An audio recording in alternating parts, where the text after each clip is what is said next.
Good morning, friends.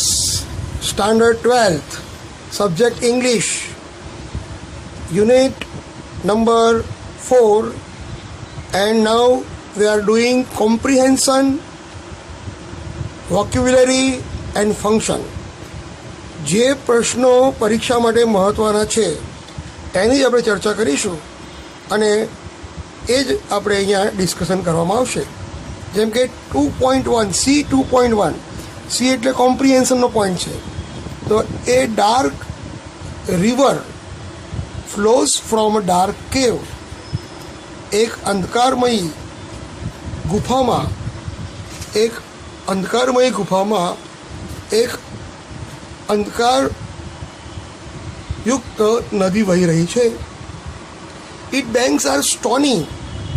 આ જે stony છે એટલે પથરાળ, તેનો કિનારો પથરાળ છે. An old man is sitting on its bank. એક વૃદ્ધ વ્યક્તિ એના કિનારે બેઠો છે.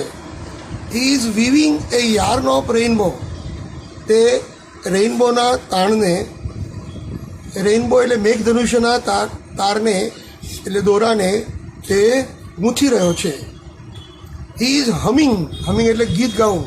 Humming a song. તે ગીત ગાઈ રહ્યો છે. But the fish does not see yarn.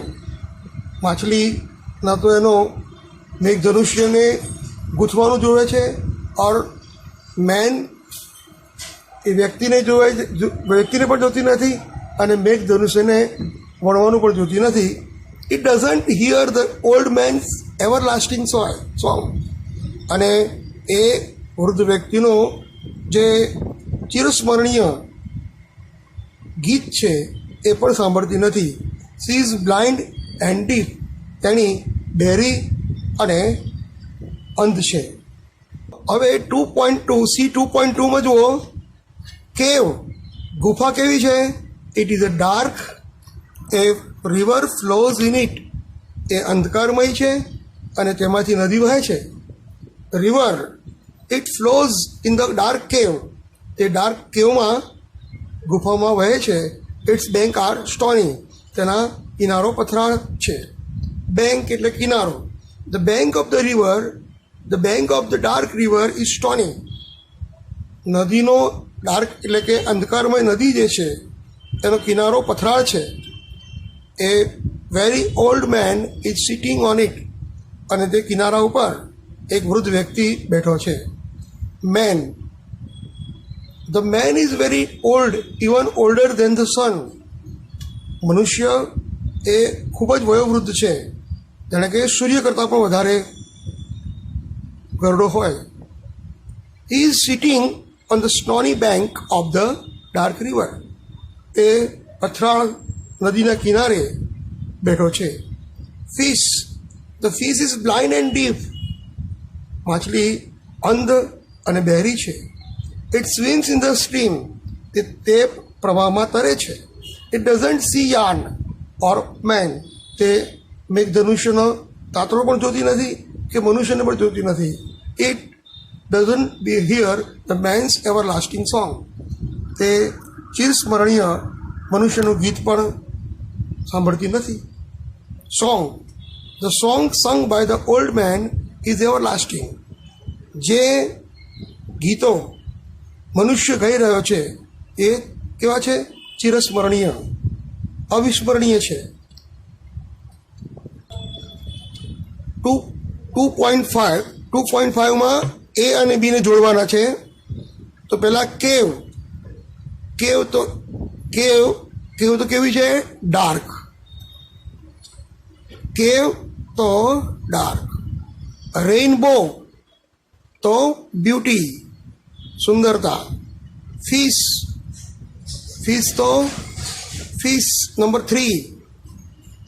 Main, old man, the creator. River, mystery. Blind and deep. Blind and deep તો ઇન્સેન્સિટિવ ઓર રૂટીન. હવે 2.6માં તમારે tick mark the sentence with the nearest meaning. આપણું જે વાક્ય છે એ વાક્યનો નજીકનો અર્થ દર્શાવતો વાક્ય ટીક કરવાનું છે. જેમ કે tell her I will see her in the beyond. આ જે વાક્ય છે એનું નજીકનું ખૂબ જ નજીકનું વાક્ય તમારે શોધવાનું છે અને એ B nani will meet nana in the next birth. બીજા જન્મમાં નાની નાનાને મળશે.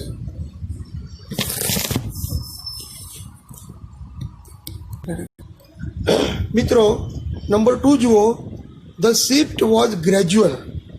શિફ્ટ એટલે પરિવર્તન ક્રમશઃ હતું. તો very slowly nana got transformed as નાની.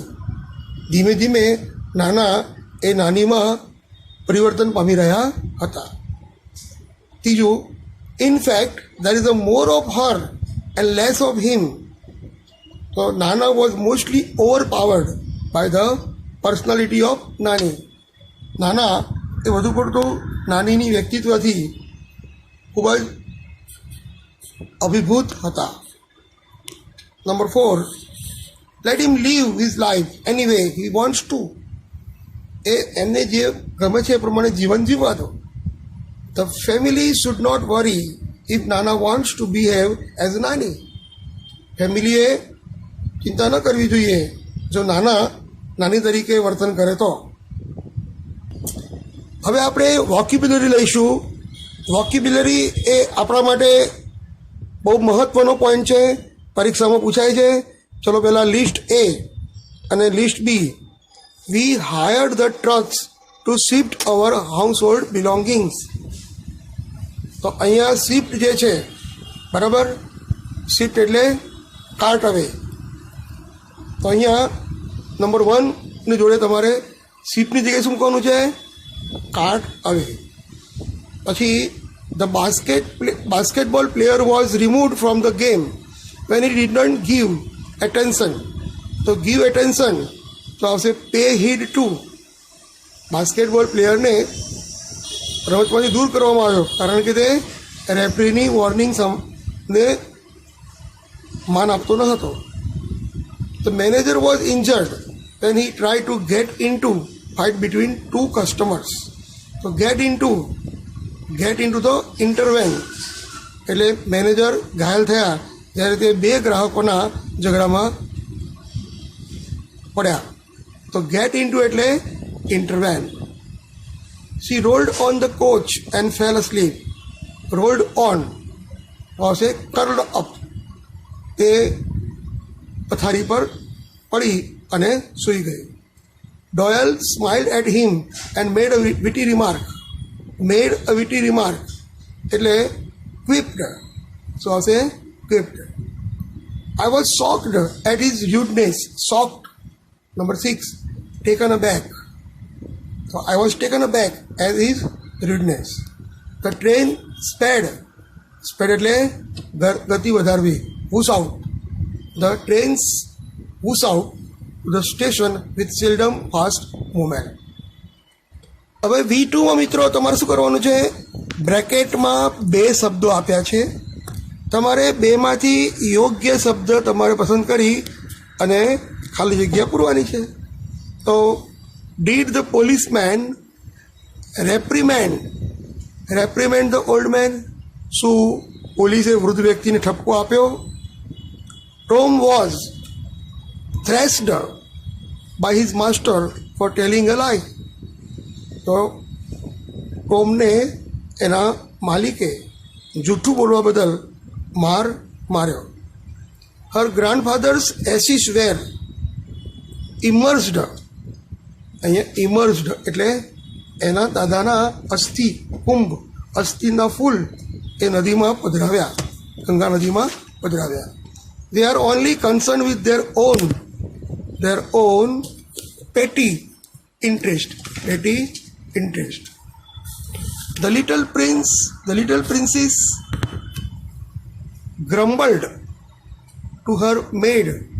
રાજકુમારીએ પોતાની નોકરાણી ઉપર ગુસ્સો બળાપો કાઢ્યો that her bed was badly made. બરાબર પથારી કરી ન હતી એટલા માટે. Number 6, Helen got up this morning like a radiant fairy. Helen એ સવારે ઊભી થઈ જાણે કે તે પોતે એક સુંદર પરી હોય.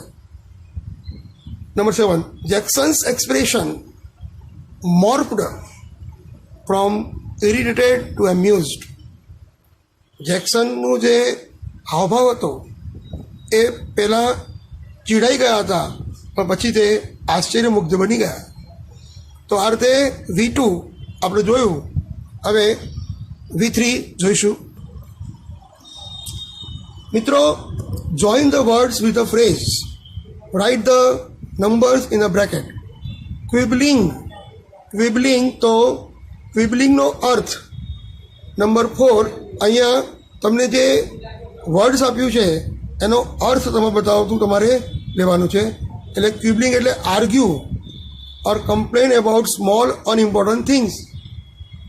પછી intervene, to come between so as to prevent or alter a result or course of events. Quip એટલે અ ક્લેવર રિમાર્ક. ફ્લશ એટલે sudden rush of intense emotion. Provoke to deliberately make એનોયડ.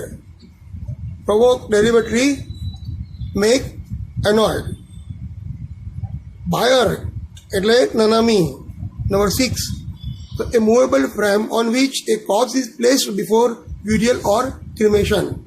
Cart away એટલે take away by means of vehicle. Pay heed to. Number 8, to give careful attention. And whoosh out. Number 9, a sudden movement accompanied by rushing sound. Reading the passage, you have come across the synonymous of these words. પાઠ વાંચતા તમારા ધ્યાનમાં કેટલાક સમાનાર્થી શબ્દો તમે જોયા હશે. Find out the actual word from the read. તો અનઇમ્પોર્ટન્ટ તો એનું શું આવશે? પેટી, બિન મહત્વનું. રિબ્યુક તો ઠપકો આપવો. તો રેપ્રિમેન્ડ. ઇન્ફ્લેમ એટલે પ્રવોક, ખૂબ જ ગુસ્સો કરવા માટે પ્રેરવું. એસ્ટોનાઇઝડ એટલે આશ્ચર્યચકિત થવું. ડિસ્પ્યુટ વિવાદ. ક્વિબલિંગ. બેગેજ એટલે સામાન પોતાનો. બિલોંગિંગ્સ. સબમર્ઝન તો ઇમર્ઝન પાણીમાં પધરાવવું.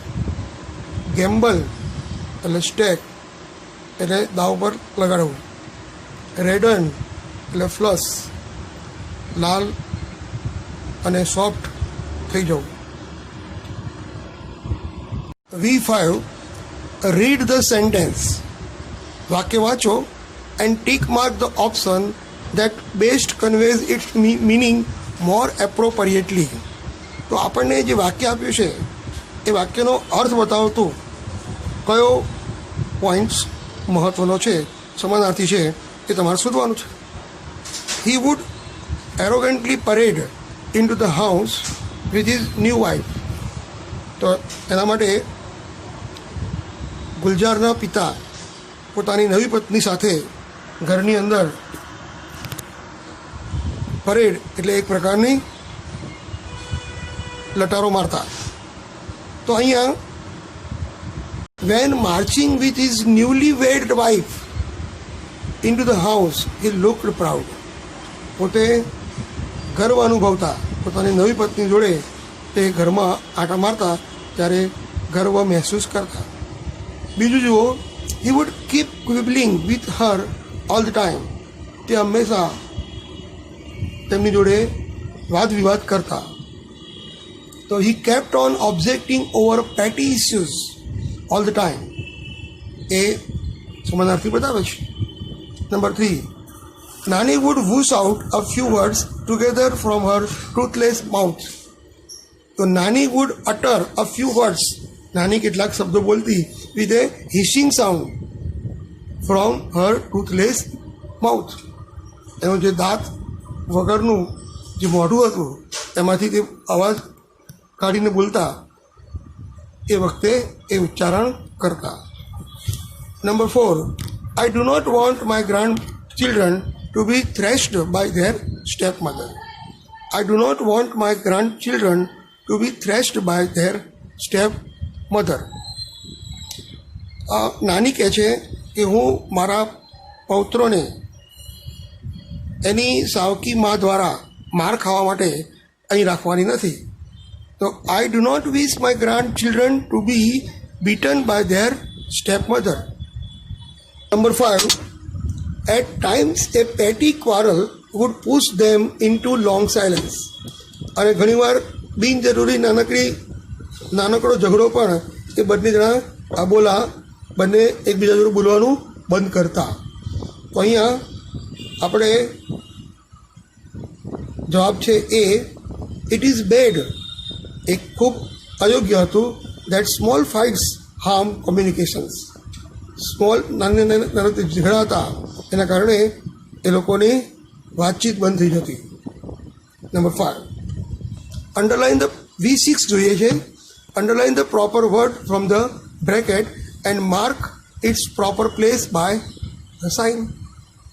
So I was taken aback by her assumption. Taken aback એટલે taken aback by her assumption that I knew all about her domestic misfortune. તો જવાબ આવશે taken aback. She received a strong reprimand when she lost her mother's diamond necklace. She received a strong reprimand. Reprimand એટલે ઠપકો આપવો. જ્યારે તેણીએ પોતાને માતાની ડાયમંડ નેકલેસ ખોલી ત્યારે તેને ખૂબ જ ઠપકો મળ્યો. Her frustrated despair morphed into mockery. Morph એટલે રૂપાંતરિત થવું. તેનો ગુસ્સો એ મજાકમાં વળી જતો. For a moment, Lisa was too stunned to say anything. Lisa એટલી બધી ચોક સ્તબ્ધ થઈ ગઈ, બોલવા માટે એની જોડે કંઈ હતું નહીં. Nicholas looked radiant into the eyes that were gazing at him and continues to turn over the page and read. So radiant. So Nicholas એ એની આંખોમાં લાલાશ પડતી એની આંખોમાં જોયું અને that were gazing at him કે તે તેને જોઈ રહી હતી and continue to turn over the pages and read. તો આ રીતે અહીંયા તમારે સ્ટન્ડ મૂકવાનું છે. Number 6, your constant quarrels. તમારા સતત ઝઘડા આર મેકિંગ થિંગ્સ અનપ્લીઝન્ટ. આખું વાતાવરણ બગાડે છે ફોર ધ પેટી અધર ઇન ધ ઓફિસ. તો આ રીતે તમારે આપેલા શબ્દનો 2 શબ્દમાંથી યોગ્ય શબ્દ તમારે લખવાનો છે. ચલો V7, frame the sentence using all the words. You may change the form of the words if needed. તો પહેલું વાક્ય છે ગુલીવર, શીપ, હીટ, સ્ટોની અને સિંક. તો ગુલીવર શીપ, ગુલીવરનું જહાજ. હીટ ધ સ્ટોની સીસોર, એ ખડકાળ દરિયા કિનારે અથડાયું. એન્ડ સેંક ડાઉન, અને તૂટી પડ્યું. સિંકનું સેંક થયું. તો તમારે ગુલીવર, શીપ, હીટ, સ્ટોની અને સિંકનો ઉપયોગ કરવાનો છે. Number 1, she, sit, garden, quiet, humming song. તો she sat in the garden quietly humming a song. આ જે શબ્દો આપ્યા છે કે તેણી બગીચામાં શાંતિથી બેઠી અને ગીતો ગાવા લાગી. My friend not speak deaf. My friend કે not speak as he is deaf. મારો મિત્ર બોલી શકતો નથી કારણ કે તે બહેરો છે. બહેરો હોય વ્યક્તિ એ બોલી પણ શકે નહીં. ફિશિંગ, બેંક અને river. We went to the river bank for fishing. We went to the river bank for fishing. Number 4, grandmother weave sweater. So grandmother wove nice sweaters. Grandmother wove nice sweaters. We at the marks tick mark the words nearest in meaning. Stony શું આવશે? રોકી. Stony તો શું આવશે? રોકી, પથરાળ. Bank તો કિનારો, તો river. Humming તો buzzing, ગીત ગણગણવું. યાર્ન તો વૂલ, ઊન. હવે દરેકે દરેક પાઠમાં એક ગ્રામર સમાયેલું છે. તો આ પાઠની અંદર તમારે એડવર્બ ક્લોઝ ઓફ મેનર, જેમાં એઝ અને એઝ ઇફનો ઉપયોગ થાય છે, આપણે એને ભણીશું કે એઝ અને એઝ ઇફ દ્વારા એડવર્બ ક્લોઝ ઓફ મેનર કઈ રીતે વપરાય છે. આમાં બે વાક્ય હોય, બે વાક્યની વચ્ચે એઝ હોય અથવા એઝ ઇફ હોય, બંનેનું સ્ટ્રક્ચર જોઈશું. ત્યારે વાક્ય સમજીએ એટલે ખ્યાલ આવશે. My grand mother like everybody's grand mother was an old woman. Like એટલે ના જેમ. હવે અહીંયા તમે લાઇક ને બદલે એઝ કે એઝ ઇફ વાપરવો હોય તો એના જેવો અર્થ બતાવે છે. She often told us the games she use to play as a child. જો અહીંયા એઝનો ઉપયોગ થયો. She often told us the games she use to play as a child. દાદીમાં એ જ્યારે નાના બાળક છોકરી હતા ત્યારે તે પોતે જે રમત રમતા તે વિશે કહેતા. That seemed quite absurd and undignified on a part, and we treated it like the fables of prophet. She used to tell us. Like એટલે ની જેમ, fables એટલે આપણે જે બોધકથાઓ છે, જેમ કે રામાયણ મહાભારત, એ બોધકથાઓ અને પૈગંબર ગુરુઓ ધર્મગુરુઓની વાતો એ અમને કહેતા. My grandmother's portrait hung above the masterpiece in the drawing room. મારા દાદીમાની છબી એ ડ્રોઈંગ રૂમમાં ખૂબ સુંદર અલૌકિક લાગતી હતી. હી ડિડન્ટ ગ્રાન્ડફાધર્સ છે. માય ગ્રાન્ડફાધર્સ પોર્ટ્રેટ, મારા નાના દાદા કે નાના એમનું જે પોર્ટ્રેટ હતું, એમનો photo hung above the masterpiece in the drawing room. Drawing રૂમની અંદર સુંદર દેખાતો હતો. The masterpiece, he didn't look the sort of person who would have a wife or children. He looked as if, he looked as if he could only have lots and lots of grandchildren. હવે બનશે F2, observing the underlined words in F1, say whether this sentence are true or false. The writer's grandmother was a younger one, unlike everybody's grandmother. તો અહીંયા like નહીં અને અહીંયા unlike આપ્યું છે, એટલે બંને વાક્યો, આ વાક્ય ખોટું છે. Sentence is false. The grandfathers of writer looked like as an ordinary social man. તો અહીં લખ્યું આપણને કે ગ્રાન્ડફાધર એ કેવા હતા? Grandfather of the writer looked like an ordinary, નહીં માસ્ટરપીસ અહીં આપણને આપ્યું છે. બરાબર? એટલે આ વાક્ય પણ ખોટું છે. The grandmother in her childhood use to play games of children. તો દાદીમાં બાળપણમાં નાના બાળકોની રમત રમતા. The writer consider those game as they were real ones. તો આ વાક્ય પણ ખોટું છે, કેમ કે લેખક તે આ બધી રમતોને સાચી છે એમ માનતા. F3, read allowed. જોરથી વાક્ય વાંચો this sentence and try to understand the expressions. તમે આપેલા વાક્યનો જે વર્ણન છે એ સમજવા પ્રયત્ન કરો. રાઇટ ડાઉન એ ફોર એડવાઇસ. એડવાઇસ તરીકે હોય તો એ મૂકો, અને સપોઝિશન હોય તો તમે એસ લખો. સપોઝિશન શું છે? એ કન્ડિશન વિચ ઇઝ અનરિયલ, જે સાચી નથી, ઇમેજિન, માત્ર કલ્પના કરેલી છે અથવા ધારેલી છે. તો તેને શું કહેવાય? સપોઝિશન. ધારણા કરેલી અથવા તો માનેલી કાલ્પનિક અથવા અવાસ્તવિક ઘટના કે વાત, તેને સપોઝિશન લખવાનું છે. એસ ફોર સપોઝિશન, એ ફોર એડવાઇસ.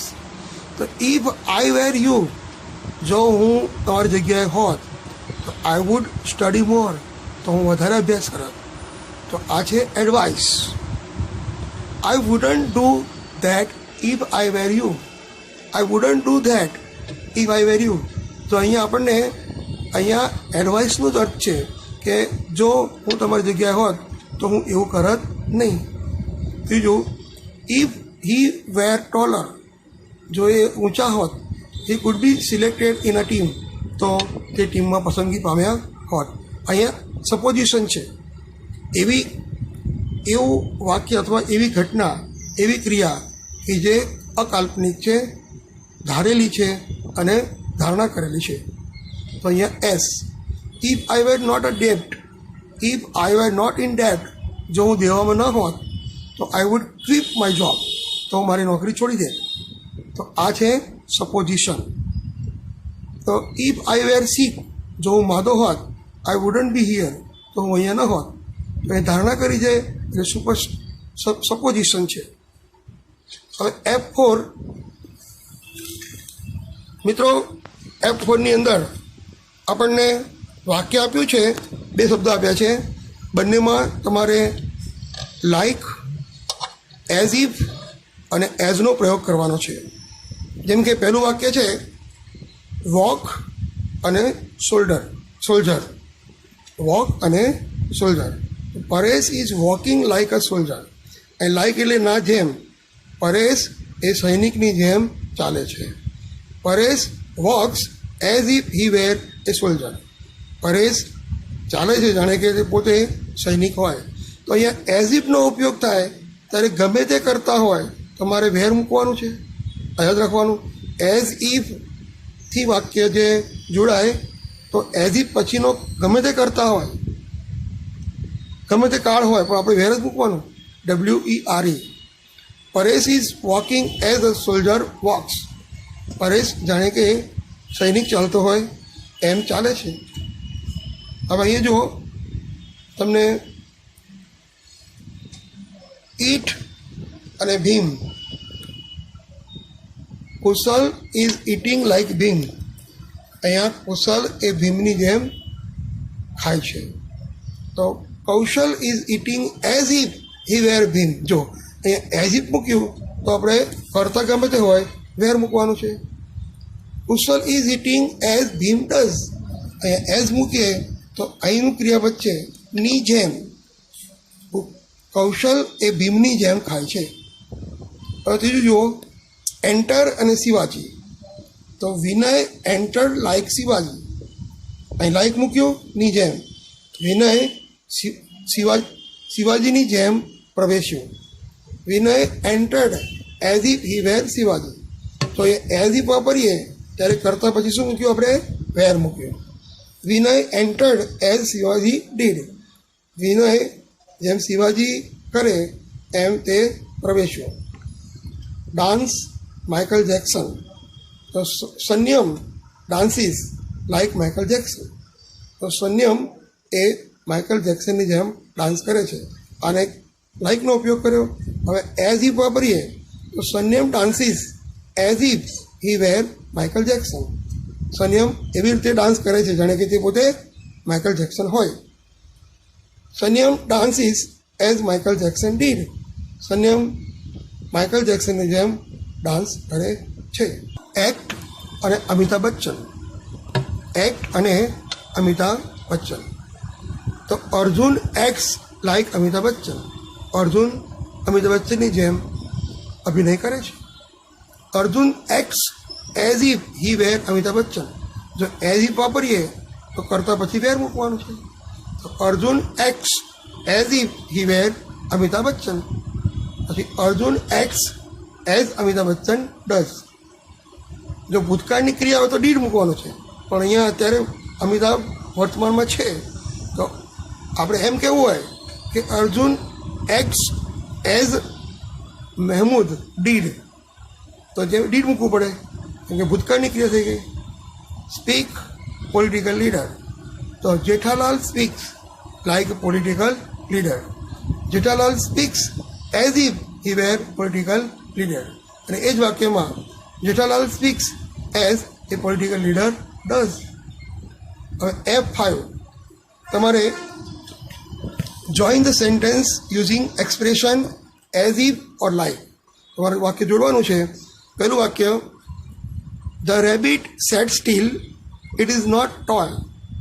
તો રેબિટ સસલું એવી રીતે બેઠું હતું જાણે કે તે રમકડું ન હોય. The rabbit sat still as if it were a toy. ખરેખર તો એ રમકડું નહોતું, પણ સસલું એ રીતે શાંતિથી બેઠું હતું. તો અહીંયા એઝ ઇફ વાપરીએ તો it were a toy. Rabbit એટલે સસલું એવી રીતે બેઠું જેમ કે તે રમકડું હોય. હર આઈઝ આર બ્લેઝિંગ, તેની આંખો ચમકતી હતી. તે આર ટંગ ઓફ ફાયર, તે જાણે કે આગની જ્વાળા હોય. તો her eyes are blazing like tongues of fire. તો અહીંયા લાઇકનો ઉપયોગ કર્યો. They met after long time, they were stranger. They met after long time like stranger. અહીં લાઇકનો ઉપયોગ કર્યો. તેઓ બહુ લાંબો સમય પછી મળ્યા. હી લુકડ વેરી સ્ટબોર્ન, તે ખૂબ જિદ્દી લાગતો હતો. He didn't care at all, તેણે કોઈ કાળજી રાખી નહીં. તો he didn't care at all like a stubborn man, તે જિદ્દી માણસની જેમ તેણે કોઈ દરકાર રાખી નહીં. Number 5, the shadow was approaching, it was a tiny dark cloud.